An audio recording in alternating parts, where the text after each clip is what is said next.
اس بند نے راوی کے بہاؤ کو بدل دیا اور دریا کا پانی کامران کی بارادری کے باغ تک پہنچ گیا، جس سے باغ مزید خراب ہو گیا۔ مغلوں کے بعد جب سکھوں کا دور آیا تو یہ باغ اور بارادری زیادہ اہمیت نہیں رکھتے تھے۔ سکھ حکمرانوں نے اپنی عمارتوں جیسے حضوری باغ، رنجیت سنگھ کی سمادھی اور نونہال سنگھ کی حویلی وغیرہ پر زیادہ توجہ دی، اس لیے کامران کی بارادری کو نظر انداز کیا گیا۔ اسی دور میں دریائے راوی نے باغ کی کچھ عمارتوں کو بھی بہا دیا۔ رنجیت سنگھ کی حکومت کے آخری 10 سالوں میں راوی نے کامران کے باغ کے مزید حصوں کو بھی نقصان پہنچایا اور رفتہ رفتہ باغ تو بالکل ہی غائب ہو گیا۔ انگریز دور میں اس بارادری کو مختلف مقاصد کے لیے استعمال کیا گیا۔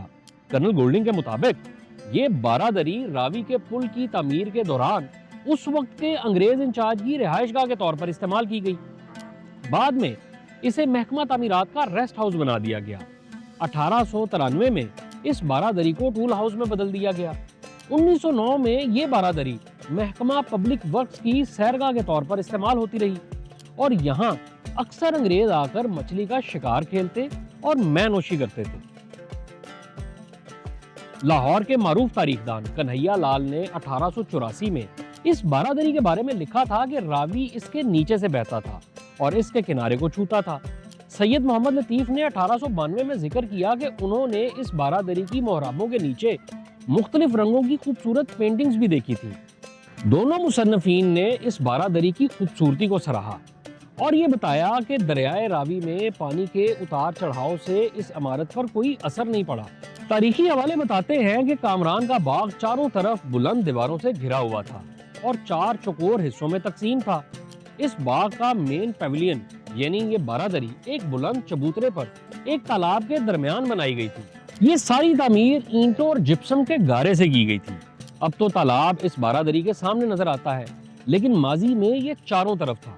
اس بارادری کی دیواریں بہت موٹی اور مضبوط تھیں اور تقریباً ان کی بنیادیں 30 فٹ گہری تھیں۔ اس بارادری میں ایک بڑا 8 کونوں والا کمرہ بھی تھا جو اس کا مین کمرہ تھا اور اس کمرے کے ذریعے ہی روشنی اور ہوا اس عمارت کے اندر آتی تھی۔ بارادری کے ہر طرف 5 محرابیں ہیں۔ جو اس کی مرکزی محراب ہے وہ سب سے زیادہ چوڑی ہے، جس کی چوڑائی تقریباً 5 میٹر سے بھی زیادہ ہے۔ البتہ جو کونوں میں محرابیں ہیں وہ کم چوڑی ہیں۔ اس بارادری کے گرد محرابی برآمدہ ہے جو ہر کمرے کو آپس میں جوڑتا ہے۔ جو مین محراب ہے وہ سیدھی اور زیادہ کھلی ہوئی ہے، جبکہ دوسری محرابیں سائز میں مختلف ہیں۔ نیچے والی محرابوں میں خاص خم ہے جو مغل دور سے پہلے کی مسلم تعمیرات کا سٹائل ہے۔ عام طور پر بارادری میں 12 محرابیں یا 12 در ہوتے ہیں، لیکن اس عمارت میں 20 محرابیں ہیں جو اسے بہت ڈیفرنٹ بناتی ہیں۔ پہلی منزل اور چھت تک پہنچنے کے لیے برآمدے کے باہر چاروں کونوں پر سیڑھیاں بنی ہوئی ہیں۔ چھت پر ایک چبوترا موجود ہے اور اس کے ارد گرد ایک حفاظتی دیوار بھی بنائی گئی ہے۔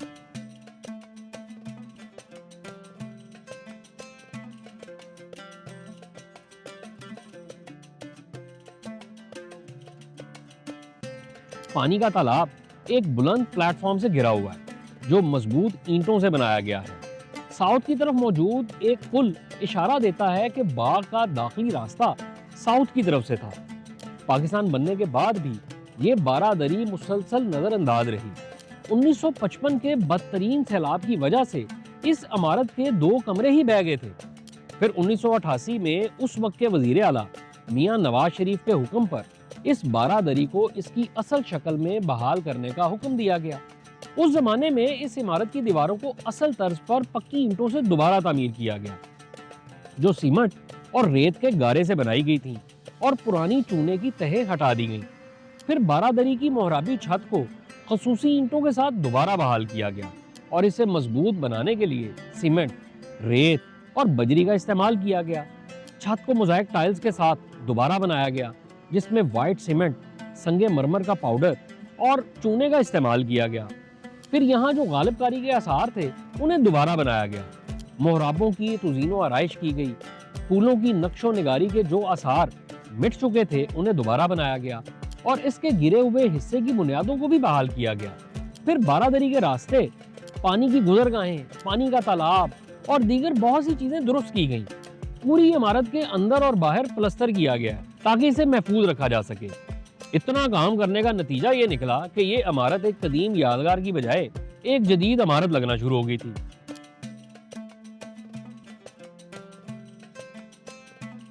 محکمہ آثار قدیمہ، حکومت پاکستان اور دیگر متعلقہ ادارے کبھی بھی اس کی حفاظت اور دیکھ بھال کو سنجیدگی سے نہیں لے سکے۔ انہوں نے اسے مغل دور کی سب سے قدیم تعمیر اور لاہور میں چہار چمن کے ایک نمونے کے طور پر اس کی اہمیت کو کبھی نہیں سمجھا۔ دریائے راوی کے سیلاب اور پانی کے بہاؤ میں تبدیلی کی وجہ سے اس یادگار کو ناقابل تلافی نقصان پہنچا۔ نتیجتاً یہ اپنی اصل تعمیرات کو روز بروز کھوتے ہوئے ایک چھوٹی سی عمارت میں تبدیل ہو چکی ہے۔ اس پر مزید ستم یہ کہ یہاں آنے والے لیلا مجنو بھی اس کی دیواروں پر اپنے نام اور بہت سے پیغامات لکھ جاتے ہیں۔